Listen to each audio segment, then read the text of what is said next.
Thank you.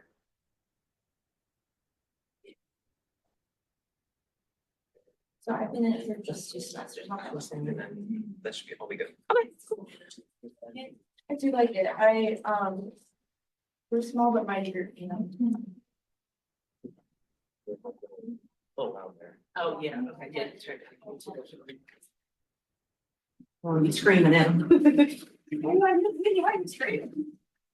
Oh, Nicole, are you sick? I don't think so. I think that's fine. Okay. I was gonna leave it out the way. Yeah, no, that's perfect. Yeah, I think it's the biggest one. absolutely. Thank you. I know, it's okay though. I'm just too used to. Everything's set up, and so when you're ready to start, just turn on the clicker, and then if you don't, if it's not working, then try clicking on the platform itself before. Okay. Okay. Thank you. That sounds good. I'll turn on everything. I'm financing. Yeah. Anything else, I'll be around. Okay. But my supervisor is right across the hallway. Okay. So, yeah. Perfect.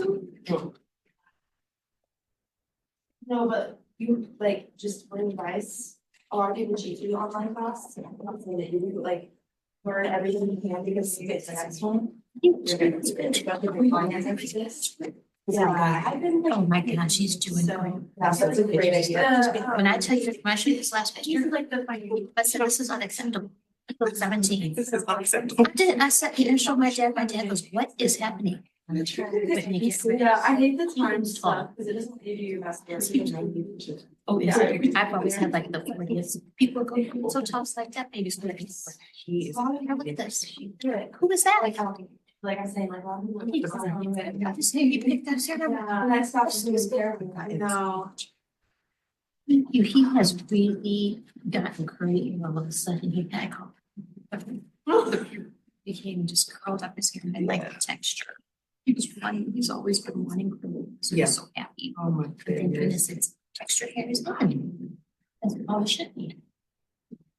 Right? Every very texture. Stop. Exactly. Why is he so tall? Oh my gosh. It's just so handsome. Even I she fell out.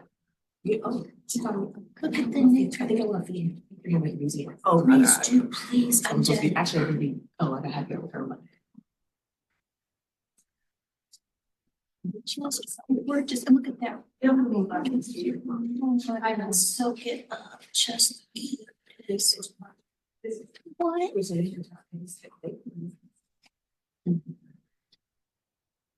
I'm not one to leave. Rowan went to the right. That's now Church of the Resurrection. It used to be really good, that one still is. I'm sure it It's is. still there because I see people. It was high at the time, but we know how sad it is. Like thousand, it's so cheap. It's cheap. See?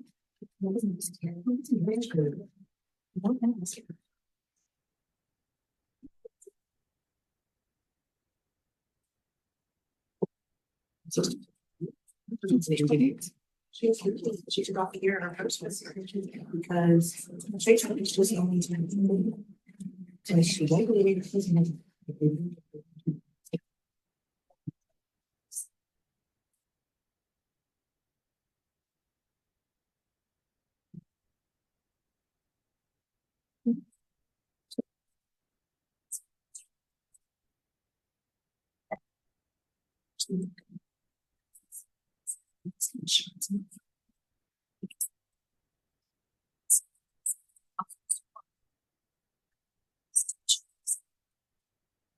I just saw so much people and she.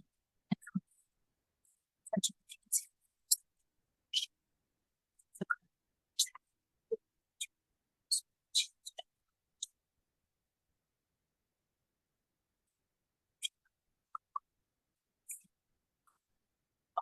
I saw her.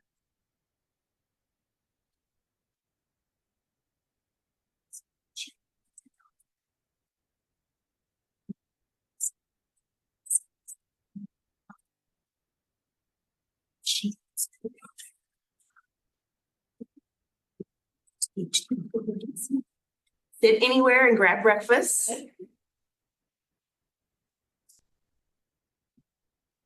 I'm excited for this time just because the monthly payment on our backs. Oh, it feels like a race. I bet. It's honestly, then we were like. Yes. It's. Say stuff that we like.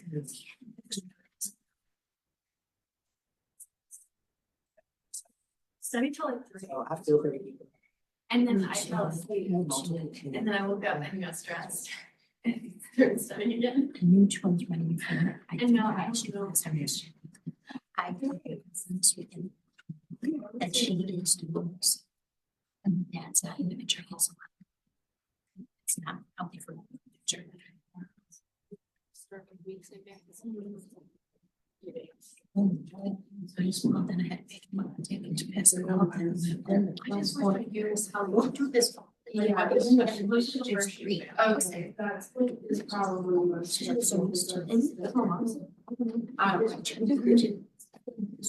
just good. Good morning. Good morning. They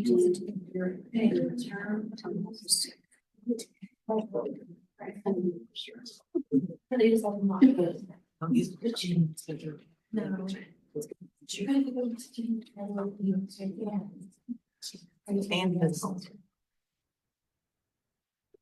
So that's kind of what's keeping us.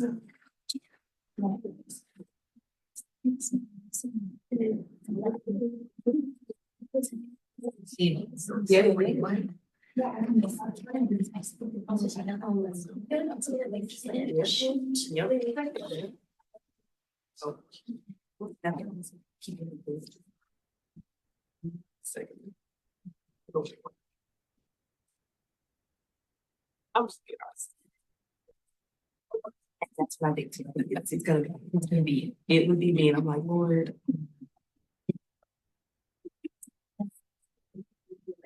I can use that. Safely. No, it's for the, Like, this is struggling. So I'm listening because I don't want to be there. your sister, another one of me and my sister. I'm saying.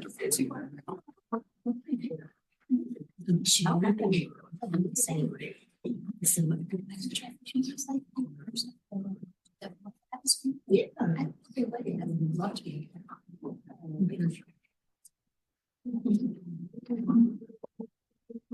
That's really fun.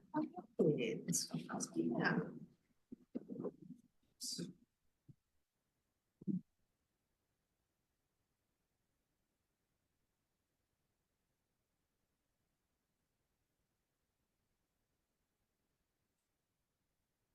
Yes.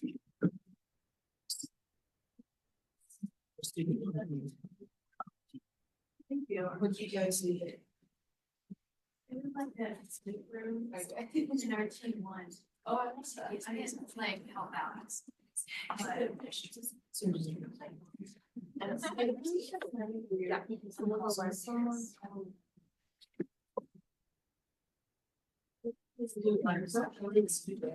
And they're going to be harsh. And always really really experience.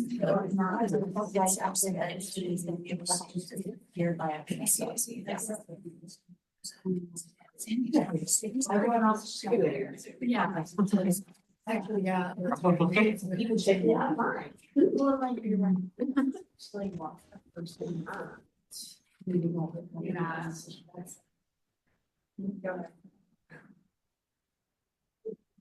Scholars that are online, finally, I see you are online. Good morning. Go ahead and chat in the chat box if you can hear me okay. Marlon.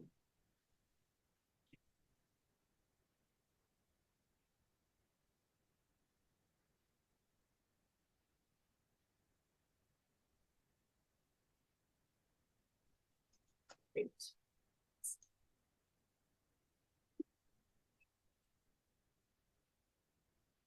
Morning, guys. Go ahead and get food, breakfast if you haven't, and we'll get started here shortly.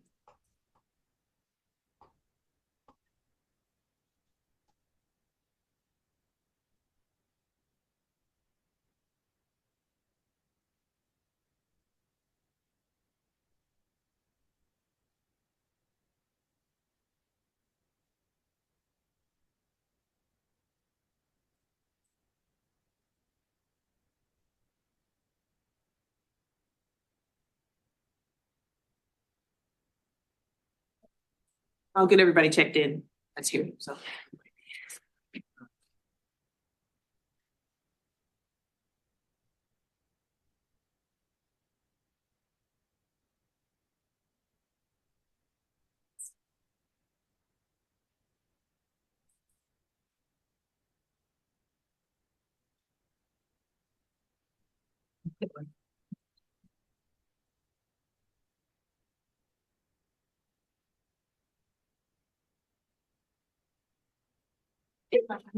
Yeah, so maybe a bit.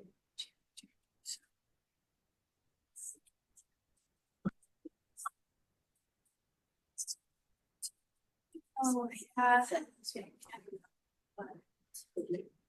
I mean, I studied till like 3 AM, so I better feel good about it. I know. You got business to go. Really? Oh, that's good. Like, I feel like nothing classes, I have one midterm next week. And then that's like, well, they just want to. Yeah. Yeah, and I feel like all of my classes are transitioning from like the lecture circuit to like, have your project and have whatever it is. Yeah. So mine was all online. I'm not better. I hate project. You like this? Yeah, I think that was us. Yeah. It kind of looks like it was even. First impressions. Then I had to get this because like it's a mind calculator now. If you can program cheats, I had to get this like After a little bit. simple calculator. It's kind of cute. It's like Great, so smart in class, like everyone's cheating. That's crazy. I was like thinking, oh, I don't know why. but it's cute. Oh, even on first year classes, like, I don't. Because like we have to like calculate. Watch her not be anything. Like yesterday, we had like 2 minutes of pitch. And I was like so stressed out about it. It was fine. But I also volunteered to go with service because I was get out of bed. Yeah, it was this I think it stressed me out even more. You're fine. When we're going to do so like your voice like it's gonna get louder as soon as it goes off and get louder. And like I was just talking, didn't know how much it's finished. I was like almost done, but I had to stop it. So I got. Well, I texted my friends and they like told me which like stupid shit. So well, because like she has these worksheets will go in different. I will.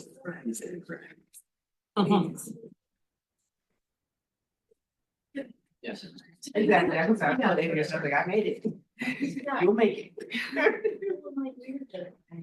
Like, watch what's my kid in the background. Or I don't think tomorrow, yeah, like, it's just kind of. I just looked on Instagram and not like root groups, and I was up in the realtors. Oh, I actually. don't know, because Instagram said for I their didn't know you were team. coming, you didn't tell me anything. I had no idea you were coming. I told you yesterday. Oh. Your hair looks really good. I also went to leave, but Well, it's just because I like I write. From DSP. I don't even write it. I'm already back. Oh, that's like the It took me this morning getting all this out. Okay, I worked right next to it. I was like, where's the baby? So I said, Okay, and also Hannah's. I usually did it. So it was like this. Before and the road just all the way down. Where does he go? That's crazy. Yeah, they want you to. Hold on. Yeah, they don't want you to, not too close. That's good, though, I like. For- It's early. All right, guys. We are gonna go ahead and get started. Good morning. Good morning. You guys know how I am about time. I like to respect everybody's time. So we are gonna go ahead and get started. Welcome to our online participants as well. We are gonna go ahead and get started. I'm not gonna do a long introduction because she does not need one. She's gonna let you know how awesome she is today. But Nicole Silvey is an awesome friend of mine. She is going to come talk to you guys about inclusive leadership. A few things before we get started. There is some information about the Block Consulting Lab that I did email out. If you haven't gotten it, I will be sending out an email this week. We've got an opportunity for Launchpad Scholars, as I mentioned to you guys at the beginning of the school year, the Block Consulting Lab, an opportunity for you guys. So there is information out there. There are steps that you would need to take for you guys to get into the Block Consulting Lab if you are looking and willing and wanting to work in the consulting lab. So I will be sending out information about that. There's already information and flyers about it, but just wanted to give you a little note.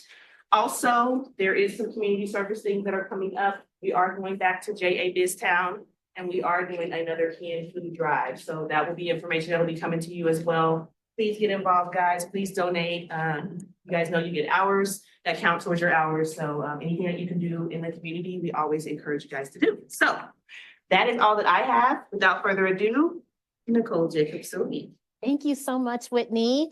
Good morning. It's so exciting to see all of you. And I apologize. The last time, if you may remember, I was scheduled to come see you. I caught that flu. Did anybody have the flu or any of the viruses that went around? Did it hit your campus? Was it awful? So I apologize because I never miss an opportunity to engage with students, especially when someone like Whitney asks me. So today we're going to talk about inclusive leadership. I'm going to tell you just a brief little bit about myself. And I had the opportunity to meet some of you when I came to talk to the women in business, but I love this opportunity to come talk to the Launchpad Scholars. Your reputation precedes you in the best of ways. And I know that it is very selective to be in this program, and I'm so proud of you.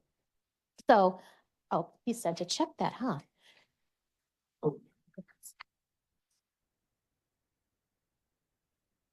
Sorry about that.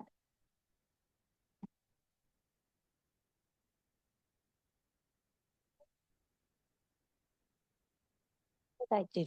One moment, please. Oh, that's right. Maybe turn the remote on. There we go. There's my face. So I'm Nicole Silvey, as I mentioned, and I am the founder and the president of Connection Coach KC. And I started my own business about 7 years ago with the intention of helping people connect in intentional and authentic ways. In other words, network with intention. And then I went on to do DEI consulting. And then I also do some writing and some speaking engagements like I do today. So this is the work that's brought me here to you. So the approach that I have, because I primarily do engagement with groups around a variety of topics, and some of them are easier to speak about and others are not. We get into some contentious conversations or some crucial conversations. I take an approach that low shame, low blame, that we've inherited the systems in which we operate. And so if we talk in authentic ways, that's when we're going to come to solutions. So I use a 3-prong approach, which is a listen. You're going to listen to the lived experiences of those in the room, learn additional information, learn from those in the room, and then lead, which means lead from any seat. It could be lead as the head of a program like Whitney, or it could be leading in your home over your siblings or maybe your community. And to start us off as we continue just thinking about inclusive leadership, because we're going to dig deep into what that looks like today with some aspects of inclusive leadership and then how you can embody those attributes in your day-to-day life. We're going to start with an activity called stand up, sit down. So stand if you're able. What I'm going to do is give you some prompts. And if you believe that the prompt is true, I'd love for you to stand just silently. If you don't think it's true, just stay seated. And if you're not sure, you can do one of I've seen that kind of a half stand, half sit. So those of you that are at home, you can just listen and follow along. The first one I have about inclusive leadership is inclusive leaders are always seeking consensus. If that's true, stand. If not, stay seated. Inclusive leaders are always seeking consensus. Okay. Second one, inclusive leaders struggle with gaining the respect of others.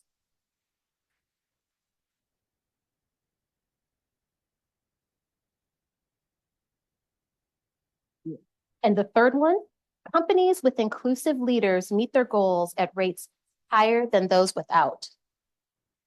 Companies with inclusive leaders meet their goals at rates higher than those without. And then the last, no, I have two more, sorry. Focusing on behaviors associated with inclusive leadership leads to a slight decline in revenue, but increased employee satisfaction. One more time. Focusing on behaviors associated with inclusive leadership leads to a slight decline in revenue, but increased employee satisfaction.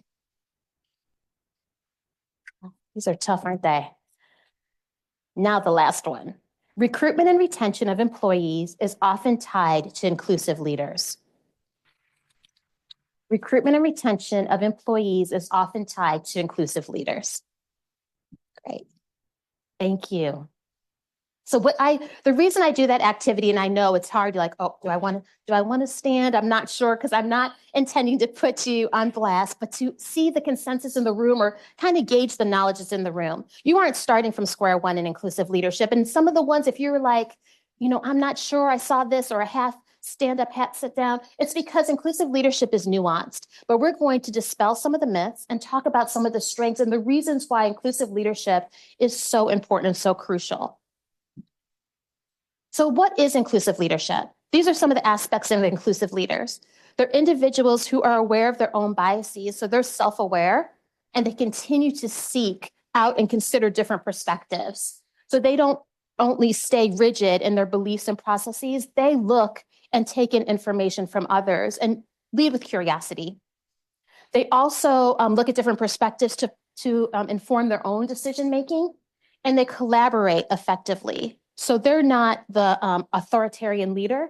They're one who seeks who's in the room, listens to varied voices and perspectives, and include that in their leadership styles. Really important points. What I'd love for you to do when we talk about why is inclusive leadership important, I want you to think about someone you would identify as an inclusive leader. Think of someone that you have just enjoyed their leadership. Maybe someone that is in a peer group with you, someone that's in your class, a teacher, anyone in any environment, maybe a job that you've had. Think of someone, I just want you to keep that person's name in mind. So when we talk about why is inclusive leadership important, have some of you done Clifton Strengths Finders, right?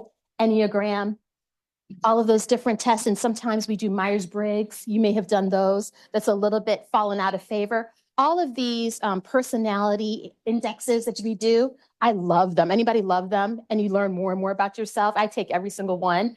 But the thing about it is I can't remember my Enneagram number half the time. I think I'm an ENFP when it comes to Myers-Briggs. I don't remember my results as much as what it informs me about myself. I love those tests. Why inclusive leadership is important is because it's not a personality profile, it's a transformative mindset. It's a transformative mindset, which is different. So you could be an Enneagram 2 and be an inclusive leader. You could be an ENFP like me, an inclusive leader, or you could be an INFP. It doesn't matter what personality style you have, inclusive leadership can be embodied by any leader. So some of the reasons that inclusive leadership is important, if you heard some of the stand-up, sit-down things that I spoke about, inclusive leadership drives up revenue. It has been shown in research time and time again that environments that embody inclusive leaders are not only leading in innovation and ideation, but also in revenue generation. So if it's not just the right thing to do, it's the best thing to do for business. I tend to love the moral imperative, but not everyone has that as their values, but we know that it's good for business. Also, we know that inclusive leaders retain their talent. One of the biggest issues, and you've probably studied this in your classes, is recruiting and retaining individuals like you in the workplace. That is what I hear across all sectors, all industries, is because you have options. And people are really trying to seek high talent that they can retain and continue to matriculate through their organizations. But it's not atypical for someone to be at 4 different places in 5 years. And so every time that we have someone who is recruited and they leave, what happens? If you recruit someone and they leave, what does that do to the organization? It costs money every single time. not only money, intellectual property goes right out the door, or that knowledge goes out. So every time you have to retrain someone, not only is it a shift in the dynamics of the team, but in the finances and the resources. Great job. And then lastly, what it shows, what inclusive leaders, what we've seen is that inclusive leaders provide environments where belonging is thriving and where people feel like they belong, they stay, right? That makes sense? And so these are the three main things that inclusive leaders help provide and support within their environments. It's the why, so to speak. So the data about the workplace is not great. I feel like we're having you inherit this workplace that's in flux. And I feel really responsible being one of the Gen Xers that we're not in a better circumstance. So this is some of we say recent data. 2021 is considered recent data, and I'm curious to see what it's going to be after 2025. But the US annual turnover rate is 47%. So when we talk about that recruitment and retention, nearly half of the workforce turns over. And this is a separation in the US. It's that rate of 47.2. And according to the US Bureau of Labor Statistics, and this is across industries, really interesting. What's even more interesting to me is we know that there's different reasons that people separate from jobs. 70% of people are leaving by their own choice. 70 people are leaving voluntarily. But we know this. Heard this quote before, our version of it? People leave bosses and not companies. Huge. So often we think people leave because, and sometimes it's due to opportunities, financial, like getting a raise or working in another industry, but more often than not, people are leaving because the environment, the culture of the organization is toxic. And often that is leader-led, or the leader is not intervening to create a different environment.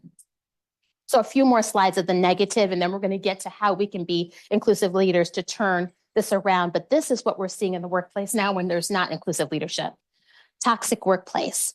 What are some of the attributes you think of if you think of a toxic workplace, or if you haven't had a job yet, toxic volunteer space, toxic classroom, toxic culture? What are some of those attributes? Please. Lack of accountability, 100%. Excellent. Gossip. Oh, say, go ahead. Gossip, yes.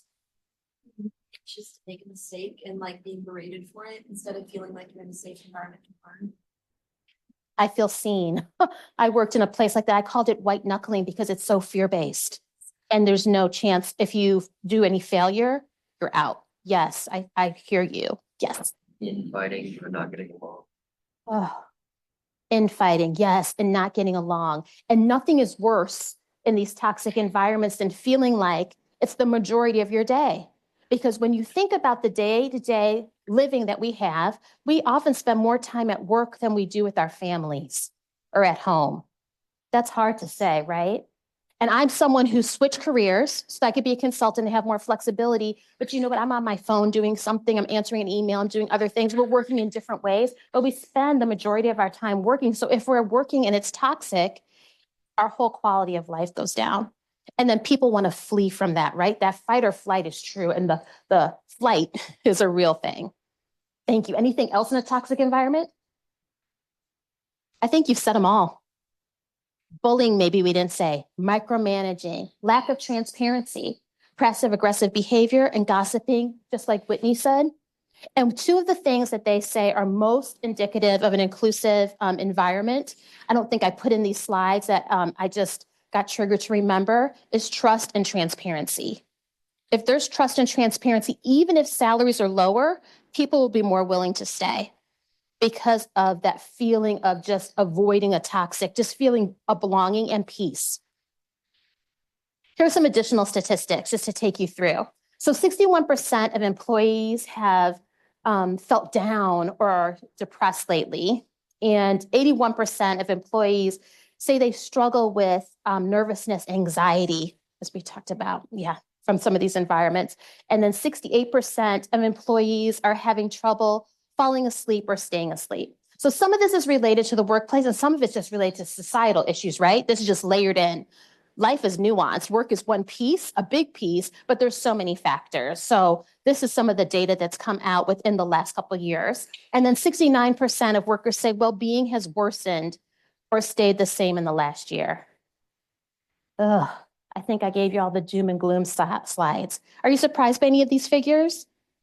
No, because we don't even need the stats. We feel it in, day out. The thing about it is leaders like yourself have the ability to change and turn that around. I've seen it.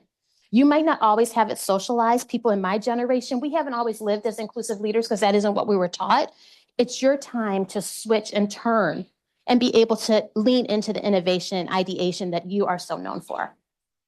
So we talked about a leader, and I hope you keep that person in mind that you think is a powerful leader, someone that you look to and that you admire, because we're going to talk about these attributes. And I want you to think about if they embody some of these. My vision is terrible, so I have to go closer. Deloitte did an amazing study, and I encourage you, we're going to just do a snippet, just skim the surface of it today and have you work in small groups. But I would love for you to look at this at some other point because it is some of the most meaningful work I've seen, especially because I feel that this 6 Ds of inclusive leadership can be layered into any leadership setting, any leadership sector that you belong in. So I'm going to start up at the top left and then go around, and then I'm going to have you work in small group and think of some strategies to build actions, to build these different attributes. So cognizance, because bias is a leader's Achilles heel. So being cognizant of your own biases, and with that, you have to be humble enough to say, I'm not perfect, right? I don't know it all. And in the past, if you admitted from the front of the room as a leader that there was an area that you had that was your Achilles heel, it was admitting you're incompetent. That's what it was seen as, right? So wrong. No one is perfect. And we've seen as good leaders see their blind spots or their Achilles heel and get people to help support them that fill in those gaps, or who will tap them on the shoulder. A really caring partner will tell you, hey, did you think about, and collaborate and lean into that with vulnerability, right? Curiosity, because ideas and experience create growth. And so what we know is those lifelong learners, those individuals who are lifelong learners, continue growth and don't stay stagnant. I can think of people that I've worked with that they were at the height of their career like 20 years ago, and they just sat there and thought as the world changed around them, they did not increase their knowledge or change their perspectives or beliefs based on the nuances of modern day society. And so you can stay stuck and life will pass you right by. Cultural intelligence, I know this is not new to you at all, and especially the type of scholars you are, you've grown up in environments with cultural intelligence. But when people fail to see the differences and the nuances and the unique perspectives of others and only center things in their own experience, they miss out on the totality of the world around them. And they miss out on the innovation and ideation because it stems from cultural intelligence. So I don't know if any of you have seen the Power and Privilege Wheel. Have you ever seen this by Sylvia Duckworth? Sound familiar? Oh, I wish I would have put it in this presentation. Essentially what it does is it shows, you can view it as a flat wheel with the center being where power and privilege is held. And the outside of the circle, because it has many rings, are those who are marginalized. What group do you think identifies in the center that has the most power and privilege, not only in our country, but of course in the workplace? Think of who holds the power and privilege in our country. White men, right? White men. So because that has been, and you inherited that, again, that's why I do the no shame, no blame. You're born into these systems. And so since the power is held in the center, if it continues to, people continue to focus on that in the workplace, all the perspectives outside of that on those other rings of the circle are not brought to the table. And so that is what they mean by cultural intelligence. Then we have collaboration, which I know goes without speaking because we're better together. Again, different perspectives and different voice, and bring cross-sector instead of doing silos is very important. Commitment to the work. So what I like to say is what gets measured gets done. What gets measured gets done. And one of the stand-up sit-down questions I had was about, do people who have inclusive leadership styles, do they struggle with respect? And that was when I think people were like, I'm not sure. Oftentimes, because people view the attributes of inclusive leadership, if you focus on that as the fluff. So often people see that as the soft skills. Even the term soft skills doesn't sound like this hard-hitting, important work, but it is integral to all aspects of business. So when we integrate and have a commitment to the work, then that means in our strategic plan, it isn't that we have one pillar that says inclusive leadership. Inclusive leadership is embedded into every aspect of the work that we do and measure it. So if you're looking for vendors, your commitment is diversifying vendors. If you're looking at increasing your workforce, you look at your recruitment goals and your strategies. Commitment to that work. And then the last one, courage, because talking about imperfections is hard. That's another part of the cognizance. I feel like it's a circle because these are all integrated if you see the overlap. But with courage, it's saying, I don't know all the answers, and that's okay because we're going to figure it out together. Or I'm going to tap on somebody else in the room who does, right? And again, that's that humility, transparency, vulnerability. Brene Brown fans in here? She speaks about this a lot in a really great way. She's made a whole career out of focusing on having courage in spaces. So those are the 6 C's. I went over them quickly because instead of talking, my favorite is when I get to hear from all of you. And so given those of you that are in the room, I would love to say, these are words and they are attributes and how do we take them to action? What does a leader who is cognizant, what do those actions and behaviors look like? So I'd love to break you up into, I was thinking we would have more people in the room, so I was going to do 6 groups, but maybe we do 3 groups and each group does 2 of these and then we report back out. That sound good? Sound good? And I hope the people online, if they have any questions, I know Whitney's checking the chat. So if you want to I'll let you organically just gather with whoever you want, but I would love 3 groups and then I'll assign each of the groups 2 of the attributes, and I would love for you to think of actions or behaviors that a leader who embodies these attributes would have or would do. Make sense? Okay, so I'll let you go ahead and move, and then I will see if I can have the people online do this as well.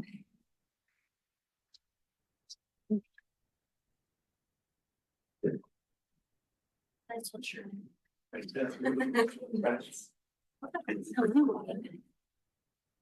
Shall we go?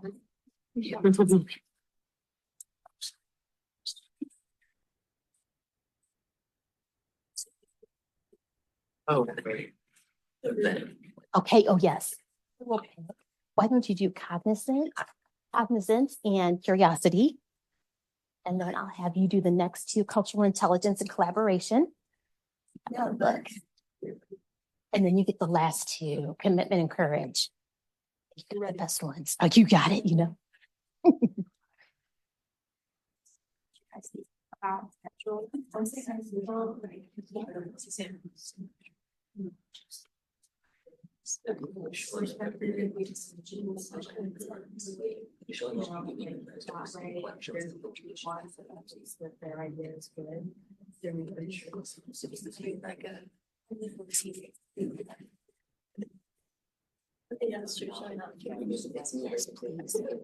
And she can speak to any 2 that you. I was gonna say like the willingness to learn about them. Yes, if you don't know. So, like being open to learn, but not in like I don't have the word, but like not in a condescending way. It's like just being like open, like learning about a different culture without like judging. Yeah. So just like different space. What would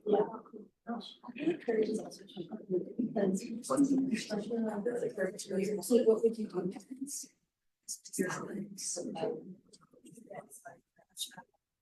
I think it's important. Yeah, just like voice for like collaboration, like people they want to talk.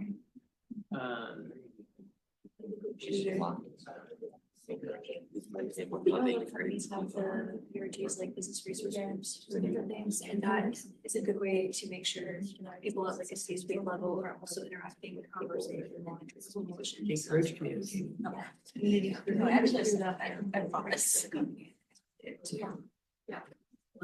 think just on a day-to-day basis, like maybe I should go out for just finally giving everyone a chance to speak their mind. Well, topic that they're passionate about, not just focusing on main two people. Not really thinking.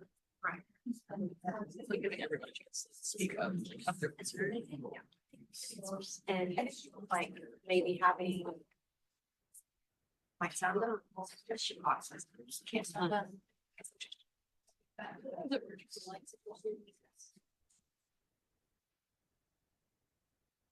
Suggestion boxes is not right for one just saying. That like QR code flyer. It goes really quickly. A lot of people said like monster or revenue or something.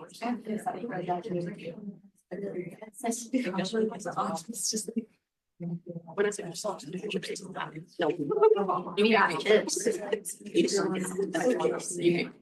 We got chips. It's not You mine. could take just another couple minutes and then finish up and we'll have you report out.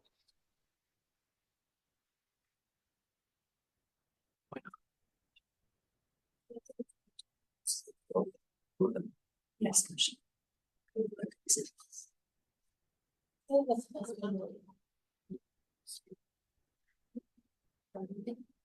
First time we just didn't like chat. We got to see all of actually. I think we like this.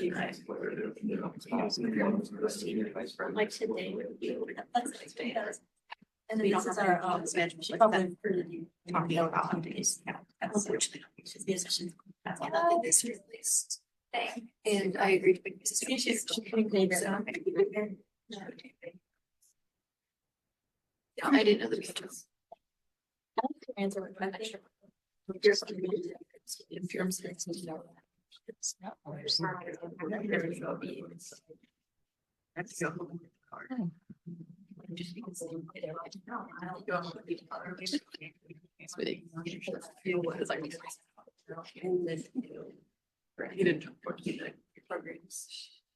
If you could finish the thought that you're on. I'm having technical difficulties. I need you to help me. I loved overhearing some of the conversation and the direction in which you were speaking, and I would love for you to share out, and we can just go in order with the groups and be thinking about it as you're listening, if there's other things that you want to add on to, if there's an idea that's sparked or something that comes to mind. So I'll start here. Okay. So cognizance and curiosity. And I was like, cognizance, one of the things that we talked about was like opening up the discussion to other people outside of yourself. Because like as a leader, it's easy to be like, well, I'm the leader, I know what I'm talking about. And if no one objects, then why would I, try to figure out if other people care? And like we talked a lot about like humility and being able to be like, I don't know everything, so I teach more. And one thing we talked about is the sense of like knowledge and awareness in your workspace, and so making sure you can other people's needs. That make sure that they're yourself.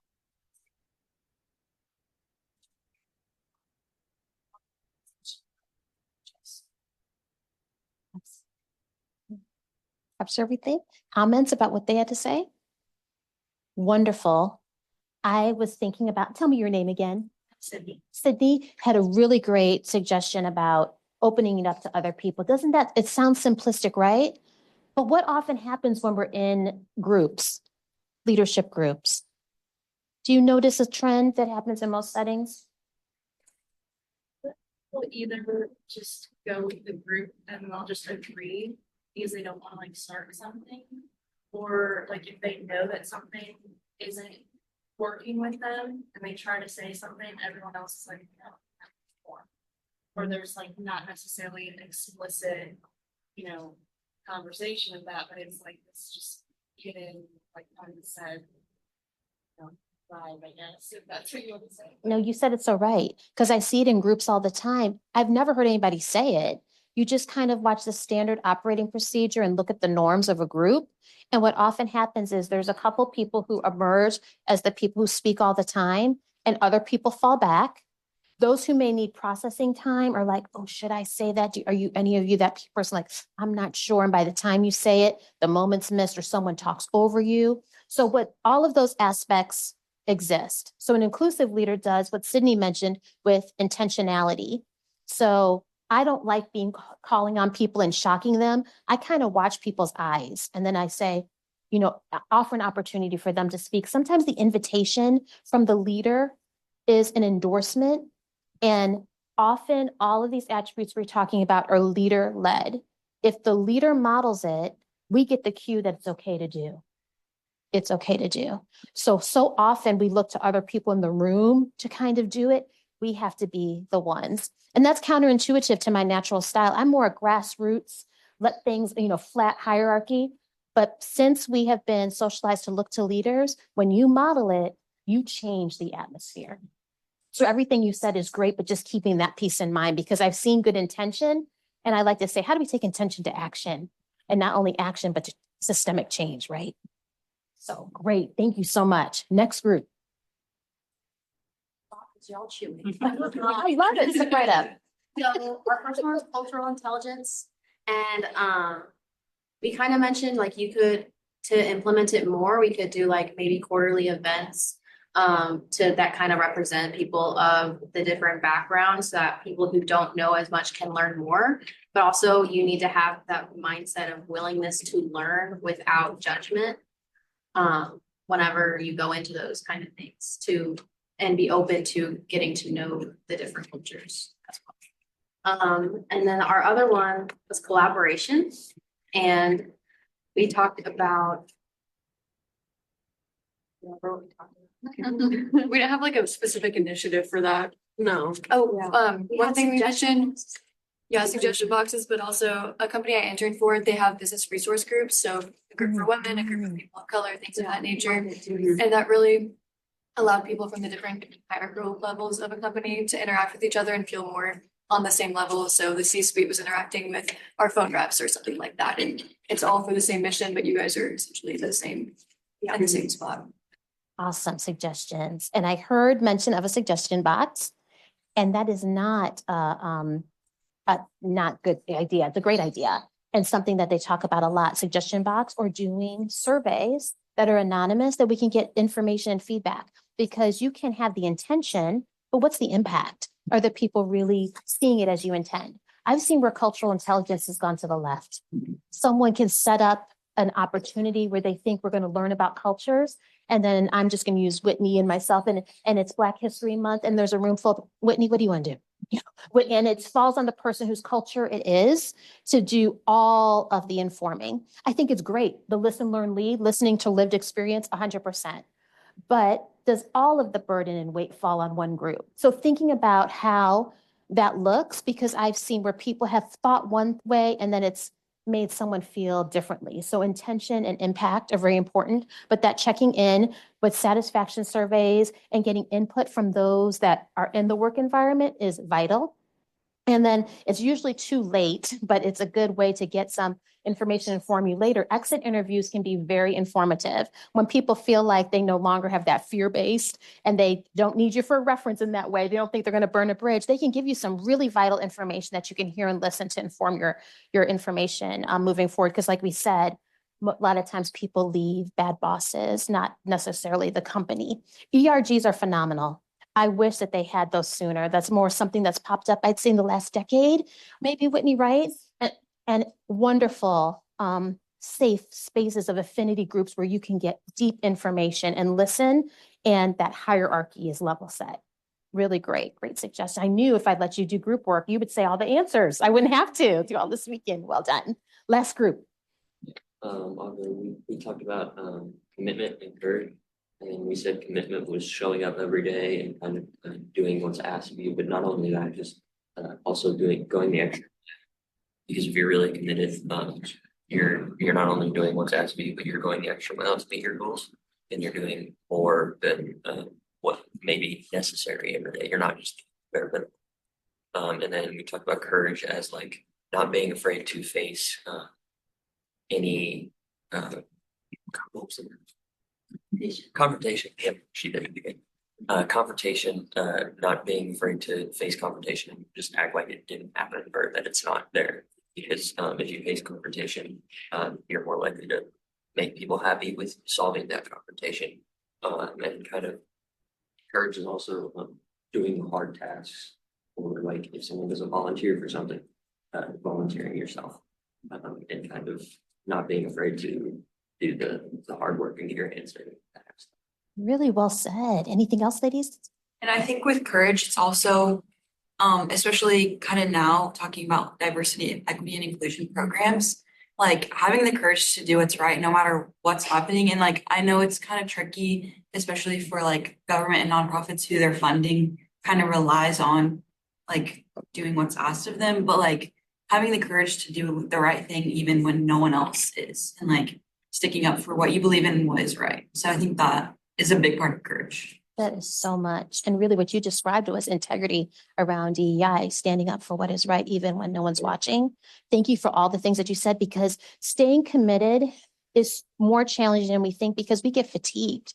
There's so many things. And when we have hierarchy of needs, I feel like sometimes some of these topics, they're not only put on the back burner, they're not even on the stove, right? Because, and for sometimes good reason, if I'm being honest, some of the not-for-profits I work with, they're just trying to keep their lights on. So of course, you're focusing on that. But when you stay committed, it doesn't matter if someone has a mandate about DEI. It doesn't matter if language changes. You're committed to the work. So no matter what you call it, you're committed to honoring people and having that transformative mindset. Go ahead, Sydney. You talk about like intent, but I feel like the issue, this may not be the only issue, but like it's like this reactive instead of proactive. Like it's like once there's a problem, now you're interested in figuring out what, like how to fix it, or like once I say that this bothers me now, you want to like go out of your way. I don't know. Like that's what I feel. Other people feel that we're reactionary. It takes someone's life to be lost. George Floyd. It takes a mandate. It takes something, a large catalyst that we're responding to instead of solution-based. And people have said to me, when I started doing this work and I shifted, because I used to work at Kaufman Scholars, they said, oh my gosh, especially people who are my age and my cultural background. So keep that in mind, would say, we've already talked about that. You're still talking about we just got to move on. It wasn't that they were quitting. They were just saying no progress is going to be made any different than the same conversation.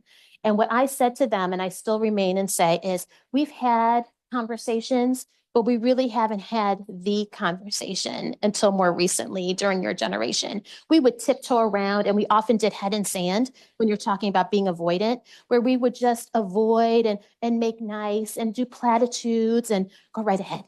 Like sometimes you see a lot of like actions taken to like placate, but not a lot of like actual like solving. It's like, oh, okay, so you make the statement, and so now we're gonna do this like workshop or this like event, but it's a one-time thing and it's not actually like solving the problem or addressing what the issue was in the beginning. It's, oh, we've seen that you've said this, so here's what we're gonna do to solve it, but we're not actually like making the problem better. Absolutely. Like fixing what the problem is to begin with. We call that one and done instead of going deeper. Yeah. And so some of the suggestions that you've given now may seem like they start here, but if you continue those, you go deeper, right? And you continue, stay the course, like the third group said, absolutely, in that commitment. But you also listen, learn, and pivot, knowing that there's no destination that says we've arrived. There's not a single, I was watching the Olympics over the summer and we get so excited. We got how many gold medals we have. Oh my gosh, Simone Biles. We're so excited. We're USA. And then when it comes to this topic, we're like, oh my gosh, because it isn't a place where we've had success traditionally. And historically, we have bumps and bruises and oops and all kinds of things. And so it isn't an area we feel great. So it's what we tend to steer away from instead of leaning into. But I see shifts and changes happen. These conversations, crucial conversations and confrontation. I mean, I want to break out in hives because that's not my natural inclination or personality. I would hate to look across the room at someone I respect and think that I offended them in any way. So I'd rather stay quiet. But because we've done that, we haven't had any conversations. So I started saying, people said, how can you do this? I go, it's counterintuitive because it's probably talking about areas related to DEI is probably what I'm most nervous about and get most anxious. But what I'm more anxious and nervous about is my son growing up in a community that persists in the ways that you're talking about. So stepping into that, leaning into that with courage and knowing and saying that I'm going to make mistakes. I was with a group that there was a person that was in the environment that I had met them some time ago. They transitioned and I misgendered them and said she, and I went, and then I caught myself and I stopped and I said, I apologize, I misgendered you. It's hard to switch when you know someone is one gender. And they were very forgiving, but I make mistakes all the time. But it would be a mistake not to talk about this work, is what I think. So well said. And it's holding each other accountable that's going to make the difference. So we're in great conversation. We're going to keep going on this so that we can go ahead and have the wonderful questions, additional questions that you may have. Okay, let's see. There we go. So you did the report out. Trust and transparency. I did put a slide in here. So again, I needed to say that trust and transparency is the biggest difference because that's the core of true relationships, right? And when you trust your supervisor enough, you're going to go to them when you have challenges and you're going to go to them when you have some really innovative ideas. Successful leaders are also empathetic, optimistic, and inclusive. Now, again, I go back to some people want to minimize it and say that people who are inclusive are like, yeah, everything's great. They're not saying everything's great, but they're saying there's a way that we can be solution-based. They don't stay in those slides that I sent you, started this presentation. They don't stay stuck there. They are pragmatic. They recognize that that is the data, and they say, what can we do to make it different? And these are some of the reflection prompts that I don't want you to do today. And I'll have, Whitney has the availability to send this to you, but some things I want you to think of as you consider what we were talking about with inclusive leadership.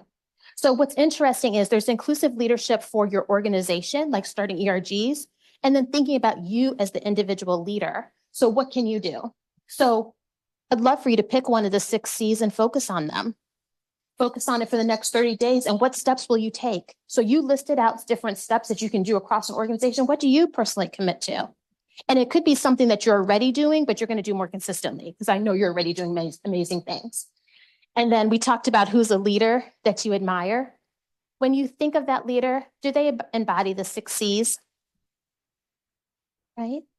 Most people? Because what I think is why I have you do that is if you think of a positive leader, they're already an inclusive leader so often. And the people, if you go on the opposite side, someone who's toxic, they usually are the opposite of the 6 C's. Just keep that in mind.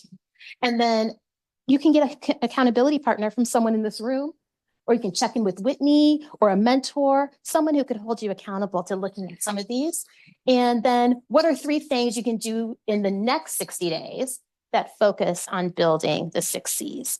So just continuing to do that and check in and looking at the research, you will love it because like I said, I just grazed the surface. The research was done by 2 amazing women out of Australia. It's getting older now because I think it was done in 2015 through Deloitte. And I'm really curious of what's changed because we've had the whole pandemic and what that looks like. But when Forbes has done some similar work around this, it stays pretty consistent in those 6 C's in being meaningful and impactful. So I wanted to not talk to the very end. I want to make sure you had other opportunities to ask questions. It could be about the 6 C's. It could be about other work that I do, but I would love to hear from you and make sure the chat doesn't have anything for me.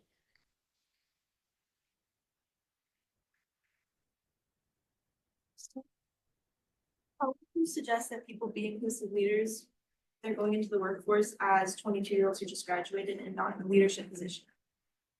Wonderful. So often I say, lead from any seat that you're in, but pragmatically, I know that by sheer age, and then in your case, gender, often you can be minimized in your space. I think identify allies. We talk about allies a lot related to often race and culture and sexual orientation. Think about that in the workplace. See someone who you think is living out an inclusive leadership model, who is being their authentic self, because we did not talk about authenticity, and make sure that you connect with them. That's a person because there's more strength in numbers, and kind of watch the environment to get your cues before you even go to work in a place, to try to vet them to see if they have an environment where your inclusive ideas are going to be welcomed. Now that's really hard because people put on their best show on the website in their interview, but that's something that you should think of besides just salary, a place that is going to foster and uplift you as you show up as your authentic self is a place that you're going to feel so fulfilled. So that's really challenging as a 22-year-old. That's my best advice and guidance. I'll keep thinking on that.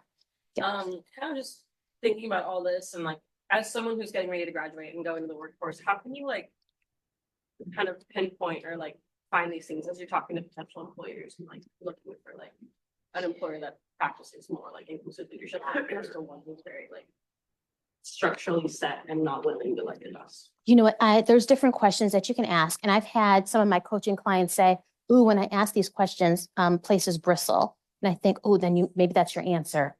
But you can ask about recruitment and retention rates for women or for new hires. What does that look like? Some of these feel hard to ask someone in an interview setting because you don't want to look like you're challenging them, but I think that they are valid questions. Also, are their revenue goals? Have they seen some revenue goals increase as their workforce has become more diverse? I'm trying to think, there was another one. So there was ideation, innovation, staff retention. It's hard to ask about salaries. You may ask someone who already works there, but in addition, sometimes people meet inclusive goals in terms of their workforce, but then those from diverse backgrounds are in entry level, while the people who are from majority culture are at the senior level, kind of identifying that, looking at the website as well, but often the website doesn't tell the whole story. I think people know how to gloss it over. So asking additional questions, but that is very, very challenging. Knowing someone who works there is the best way. They'll tell you from the inside out. I hope that's helpful. Yes, please, please. Isn't that good? I have a question that I do ask in my interview. Don't be afraid to ask that person sitting in front of you about their leader, about their supervisor. Hey, what are 3 things about your supervisor? What type of leader is your supervisor right now? There's nothing wrong with that. And if they can't tell you, that's a red flag. That is perfect. Or if they stammer. If they scammer, they're like, that's a red flag. Because if you have a good leader, if you have an inclusive leader, that person sitting in front of you, they should be able to tell you what type of leader and what type of supervisor that they are working every single day. So it's okay to ask that person that's sitting right in front of you, what type of leadership style would you say your supervisor has? That is the best one. I love what Whitney said.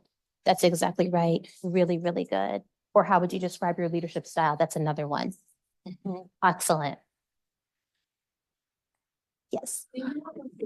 Aspect of this. I'm part of a few examples. And a big thing that could happen as well as like having like ID programs and things like that. But we still have a problem with the retention rates and interactions with inclusive too.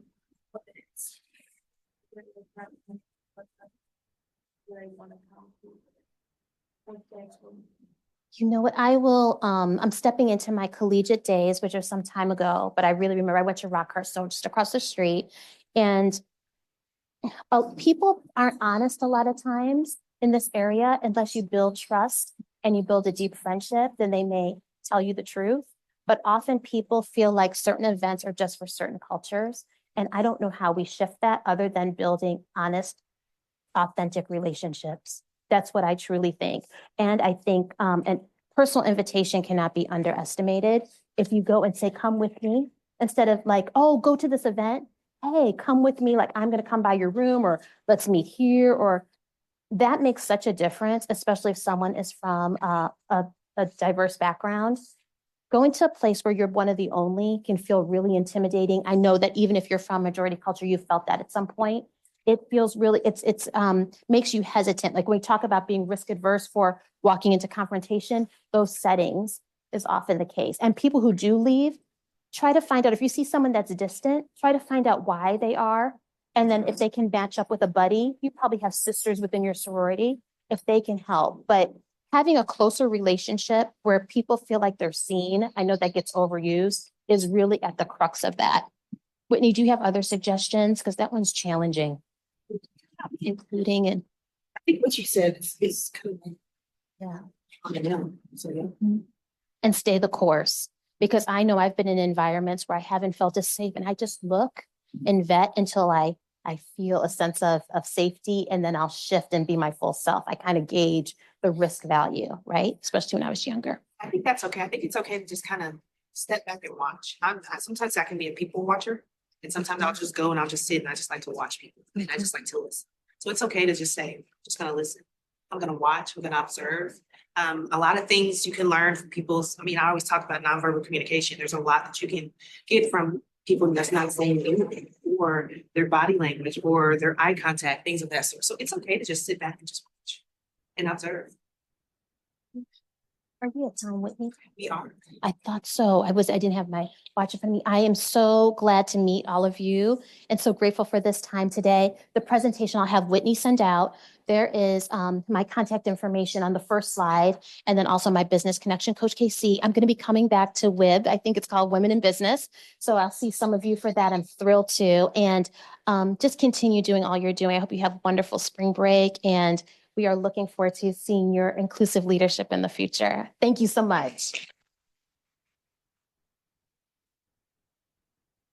Before you leave, we just want to say thank you because we understand that All of that stuff you put into us and our scholars, we really appreciate it. So we just want to say thank you. Thank you. Anytime. Many people poured into me. Thank you so much, Whitney. Thank you. I got everybody checked in, so have a great rest of the week and I will see you guys soon. Thank you.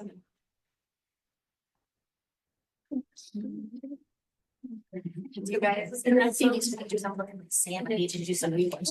You know, Sam, $2, right? As he teenagers. I'm like, I don't even, I'm like, no, he got video. Oh, your pictures of your family were so beautiful and neat. Yeah. So the picture. So I want you to meet Trinity. She's my student worker. Trinity. Real quick, can you take a picture for me? I feel like I've seen you before. Did you come to Lake too? I've been to Win before, but I'm not certain that I was there when you were.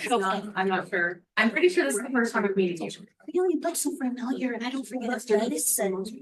Sorry, it's my student worker. She's amazing. Trinity, the scholars and managing program. She's amazing. She is graduating. Congratulations, what's next? I have a full-time job with that's what I'm doing as an accountant. I know so many people who need accountants, but you're at your goal. If you're ever looking, reach out to them. They're desperate for accountants. So they're so thought out, you're in with it. As long as they're like corporate accounting, not if they're like tax and audit.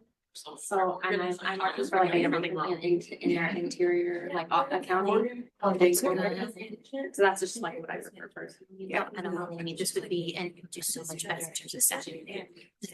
I mean, I can make it. I still have to personally.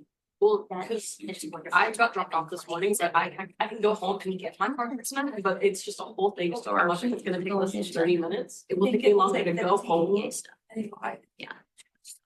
Because it will literally take me, and I won't be there either. Just know So there's that like you're half your job. Yeah. It literally take me longer to go, like that other night, we had pledging. It just Well, says we that don't it's need not to, the- we don't the need to go big home, thing. get the car. Yeah, back, yeah, outside, yeah. but it didn't actually sit in pledging, and I showed up an hour early to do. 15 minutes, we were all early to do nothing. My girlfriend goes, how long are you gonna be gracious? I brought it up a little bit. She's like, what? You're my she knows how to do it. To check in, and I'm like, yeah, okay, we're done now. And she's like, what do you mean you're done? I'm like, it took 17 minutes. I forgot how short this was, and I'm like, I drove up for this, and I wanted to go home, get ready, like change, and like make an effort. I'll come back up here, and I was like, actually do the thing. And I'll send these to you. That was a waste of gas. Yeah, and I don't even care. Thank you so much. I felt slightly different. I really because think we that. have, And so like you should add. But yeah, there should be on something. That's fine. Haven't had anything bad. Well, we could do like a Going down for donation. burnout. We could do Ronald McDonald. Donating. I think I went back to the thing that we did. Yeah, how was that? Oh, it was fun. I text her, so I'll update you guys. Thank you so much. Okay, sounds good. Finish this. I can't say this. I'm not saying like cancel it. Yeah, no. I mean, like, no. That's so fair. Wonderful student you I was going to ask you if you have any leftovers. I was student work, so I skipped into. Yeah, I skipped that class so often. Girl, I was gonna say, you skipped on Monday. I was like, I know she was class at 10 a.m. on Monday. She's like, I'm home. And she's like, even I took the lunch. Can you sign up papers for me? Yeah. Class. But at least it's only a poli-sci class, which is an elective, Yeah, that's valid.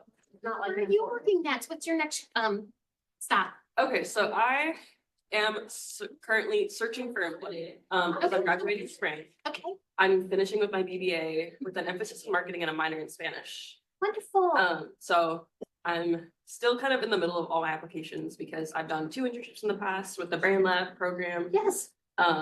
So I've done one at Trizella Communications Group, so agency, and I've done one with the Greater Kansas City Community Foundation, so nonprofit communications. Oh, yeah. There's a bunch of food. But I haven't, received a full-time offer. I've been looking, Trizella didn't have any, they were all like senior level, Solo didn't have anything. but I did email them and I'm gonna follow up again and say, hey, if there's anything, and then Community Foundation had a director of marketing, but I think they were looking for more years of experience than I currently have. Okay. But Where I was that am again? That last one? Greater Kansas City Community Yes, Foundation. Yes. So GCCCF, and they do all the nonprofit donations. Yes. But I am doing a bunch of applications for different agencies and different kind of smaller companies. I'm also speaking at the Brand Labs Fearless Conference Yes. in May.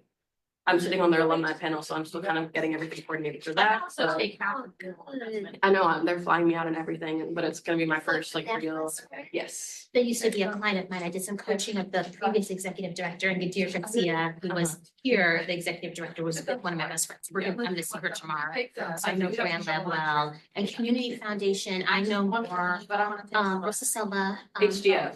Yes, Yeah. HDF is what I know more because I work with HDF. Yeah, I got to speak with some of the girls on the HDF staff while I was at GCCF. I ended up having lunch with them a lot before they went out to their school. So it was really nice to get to know them. Selma's awesome. I'm gonna speak with her on a panel here.